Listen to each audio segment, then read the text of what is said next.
Bom, primeiramente, boa tarde. Inicialmente, a gente gostaria de começar agradecendo à banca e a todos que fizeram presente para assistir essa apresentação. O nosso grupo é composto pelo Guilherme Duque, o Alan Júnior e por mim, Pedro Cobel, juntamente com o nosso orientador Alan. E devido às condições climáticas da região, inclusive da região de Itaperuna, que é uma região que conta com grande insolação, o tema escolhido para o nosso TCC é aquecedor solar de água. O que é? Então, antes de começar falando sobre o que é o aquecedor solar de água, de fato, é importante destacar a diferença entre o aquecedor solar de água para um painel fotovoltaico, que é uma coisa que muita gente confunde. Talvez porque os dois utilizam a radiação do sol para captar e converter em energia, ou porque os dois utilizam placas semelhantes. Enfim, basicamente a diferença é: o aquecedor solar de água ele vai pegar a radiação do sol e converter em energia térmica, enquanto o painel fotovoltaico ele vai pegar a radiação do sol e converter em energia elétrica. Então, a nossa apresentação foi dividida em objetivos, onde vamos falar sobre o porquê e o para quê desse trabalho, histórico, onde a gente vai falar sobre desde quando foi descoberto até as patentes, nossa metodologia, onde vamos explicar o trabalho, e a nossa conclusão. Nosso objetivo primário foi a curiosidade do grupo em relação ao coletor solar e a sua aplicação aqui na região de Itaperuna. Com isso, nós observamos um baixo conhecimento por parte da população do aquecedor solar. E quando nós vimos isso, nós buscamos fazer uma pesquisa na bibliografia a fim de trazer conhecimento para a população em geral e os estudantes aqui do Instituto. Antes de entrar diretamente nos objetivos da nossa apresentação, eu vou falar sobre o histórico do aquecedor. Então, os primeiros relatos que se tem dos aquecedores se davam no século XVIII, quando um suíço chamado Aloysio de Sassoon fez uma experiência. Essa experiência consistia em posicionar ao sol um ambiente de vidro. Com essa experiência, ele pôde perceber que quando os raios solares penetravam nesse ambiente, a temperatura interna era mais elevada que a externa. E também percebeu que ao colocar água dentro desse ambiente, ela seria aquecida. Assim, ele criou uma estufa para aquecimento de água. Já no final do século XIX, foi patenteado o primeiro modelo de aquecedor solar por Clarence Kent, nos Estados Unidos. Ele utilizou das pesquisas feitas por Aloysio de Sassoon para fazer seu projeto. Uma desvantagem desse projeto é que ele não conseguia manter durante a noite o calor que foi produzido ao dia. E com o avanço da tecnologia, era necessário também um avanço na eficiência do aquecedor. Foi isso que William Bailey fez no início do século XX, quando ele patenteou o modelo atual de aquecedor solar, mas que sofre algumas alterações durante os anos para se melhorar sua eficiência. E a maior diferença desse modelo para o de Clarence Kent é que ele consegue manter durante a noite o calor que foi produzido ao dia. Aqui nós temos uma figura que retrata o modelo patenteado por Clarence Kent no final do século XIX. Como metodologia do nosso trabalho, nós vamos explicar os fenômenos físicos envolvidos no processo, os principais componentes dos aquecedores, os principais tipos de coletores e o princípio de funcionamento do sistema. Então, antes de começar falando sobre o princípio de funcionamento, é importante destacar três fenômenos físicos que são relevantes para que esse processo ocorra, que é a condução, a convecção e a radiação. A condução, basicamente, é um material sólido, um corpo sólido, que vai entrar em contato com outro corpo sólido, que vai estar sendo aquecido, e vai ocorrer a transferência de calor de um corpo sólido para o outro. Já na convecção, a gente pode perceber aqui na panela que são uma diferença de densidade, onde a massa fria vai para baixo e a massa quente vai para cima. Já na radiação, podemos perceber que são ondas eletromagnéticas que vão entrar em contato com um material sólido, que aqui no caso é a chapa metálica, que vão se propagar energia, todos contendo velocidade. Como principais componentes, nós temos o reservatório térmico, ou boiler, que é destinado a armazenar a água e também a manter a sua temperatura. Na placa, temos o isolamento térmico, está aqui. Ele serve para manter a água aquecida enquanto ela está dentro da placa. Tubos ou serpentina, onde ocorre a passagem da água no interior do aquecedor. Placas absorvedoras, o chapo absorvedor. Ela absorve a energia solar e também transfere essa energia em forma de calor para a água. Cobertura transparente. Vidro transparente. Ela permite a passagem da radiação solar e também minimiza perdas dessa radiação para o ambiente externo. E como vedação, ela evita a perda de temperatura e também a entrada da umidade externa para dentro do equipamento. Aqui nós temos uma imagem onde mostra todo o equipamento montado, desde a caixa d'água, que já é acoplada à casa, que vai direto para o reservatório térmico e para a placa.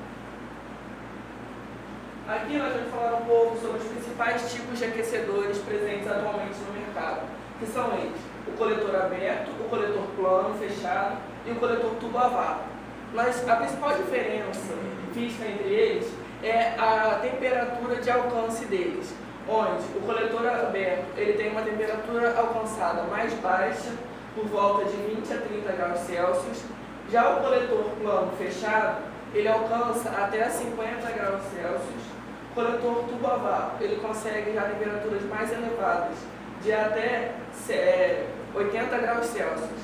Eles são utilizados de acordo com a necessidade da temperatura da água.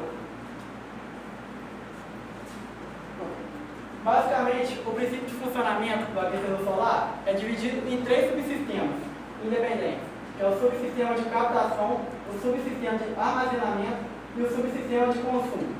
Vou começar explicando a partir do subsistema de armazenamento. Como o Guilherme mencionou no slide, vai ter uma caixa d'água acima do reservatório, onde vai estar ligada no reservatório para que o reservatório seja sempre armazenado com água fria. E essa água fria vai descer através da gravidade. Essa água fria do reservatório vai para a placa absorvedora, que vai estar absorvendo a radiação do sol, e essa água fria vai se movimentar dentro do aquecedor solar e vai ser esquentada através da radiação do sol.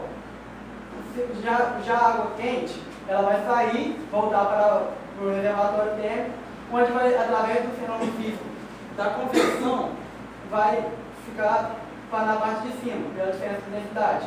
E quando acionado o sistema de consumo, que pode ser o chuveiro elétrico, a torneira, a piscina, o que estiver ligado no aquecedor, essa água quente vai direto para o sistema de consumo. Agora nós vamos falar um pouco sobre o esquema termosifão, que é o principal esquema de ligação dos aquecedores solares. Onde aqui nós temos a água que vem da rede, ou seja, da caixa d'água da casa, e entra no reservatório, como disse o Pedro.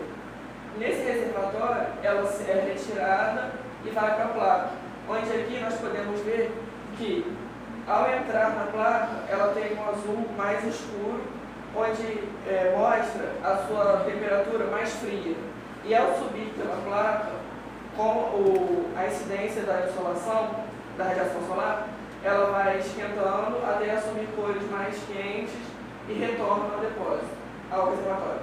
Onde no reservatório pode-se utilizar sistemas auxiliares, que podem ser sistemas de gás ou sistemas elétricos, para o auxílio do aquecimento da água em casos de dias nublados ou dias que não se tem uma radiação necessária para o uso da placa do coletor solar. Aqui nós temos o esquema de circulação forçada, que ela se baseia basicamente no mesmo circuito, só que nesse caso não há a possibilidade de utilizar a diferença de altura e a diferença de densidade da água para fazer a circulação. Nesse caso, utiliza-se bombas para que a água possa circular com maior facilidade no sistema. Nessa conclusão, nós tivemos 3 pontos principais nessa conclusão. O primeiro é a energia solar e o aprendizado que nós tivemos sobre ela, que na posição geográfica onde se encontra Itaperuna, como dito no início pelo Pedro, nós vemos uma grande possibilidade da aplicação dessa tecnologia aqui no nosso município e nos municípios circunvizinhos. Nós vemos um potencial de uso nos mais diversos setores, sejam eles industriais, ou residenciais, ou comerciais. Nos comerciais, pode ser em restaurantes para pré-aquecimento da água para cozimento, ou então para limpar os alimentos, que com a água quente você consegue eliminar melhor as bactérias. No setor industrial, você consegue para pré-aquecer a água para as caldeiras. No setor residencial, você consegue água quente para o banho, ou então também para o cozimento e o uso na cozinha. O aquecedor.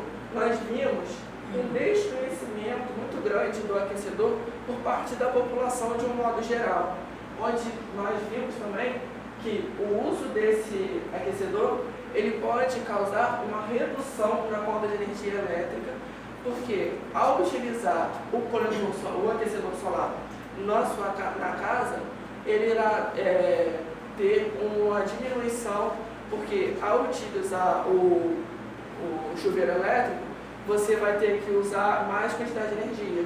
E ao utilizar o coletor, você reduz o uso de energia para o aquecimento da água no chuveiro elétrico. Nossas referências, agradecimento.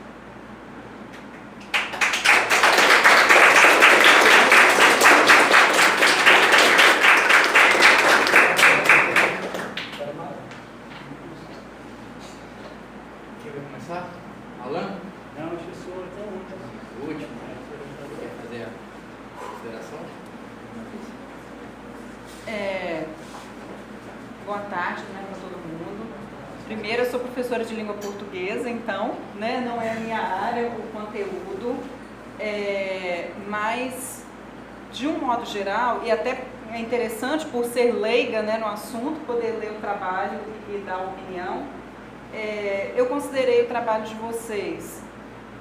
A parte textual tem alguns problemas que eu apontei aqui, que eu vou colocar para a banca também na hora da avaliação, em relação a umas questões de coesão textual, com relação à adequação à norma culta, algumas questões de concordância verbal, a questão de coesão, em alguns momentos compromete a clareza do texto, dificulta um pouco a leitura, mas de um modo geral, eu considerei o trabalho assim, um trabalho simples, que cumpriu o que se propôs, que era falar o que é um aquecedor de água, né? Um aquecedor solar de água, os tipos, o sistema, o mecanismo de funcionamento e como ele seria útil nessa região aqui. Então, para uma pessoa que não domina o conteúdo, eu achei interessante porque, né, é um trabalho acessível, eu acredito que qualquer pessoa que pegar vai conseguir encontrar no trabalho os objetivos a que vocês se propuseram. Então, eu achei isso bem interessante. O trabalho, na minha visão, atendeu aos objetivos que foram propostos para vocês, com ressalvas, né, aí já dentro da minha área, a essas questões textuais que eu coloquei. Boa tarde. Eu achei o trabalho também muito bem feito, um tema bem pertinente à região de, igual eles falaram, de Itaperuna aqui, por conta do calor, né? E pouca gente mesmo sabe a diferença de um para o outro. Ficou bem simples, bem explicado, como você tinha falado, qualquer pessoa, até um leigo no assunto, ficou capaz de ler e entender. Vocês explicaram o trabalho com bastante certeza naquilo que vocês estavam falando, então dá para ver que vocês realmente estudaram e aprenderam o tema, né? Em momento nenhum vocês gaguejaram no que estavam falando, vocês estavam falando com certeza. E é um tema realmente pouco divulgado, é um trabalho bacana, entendeu? Ficou muito bem feito, vocês deviam ter publicado depois o artigo. Eu nem coloquei esse aspecto da relevância do tema, eu achei realmente um tema bem relevante, principalmente para a região que a gente vive. Eu vou parabenizar o grupo, dizer que se esforçaram e por isso recebem os parabéns. Acho que nós já tivemos conversado antes. A apresentação podia ser um pouco mais extensa, ainda nem chegamos no tempo previsto, né? Ontem nós fizemos para 20 e pouco, né?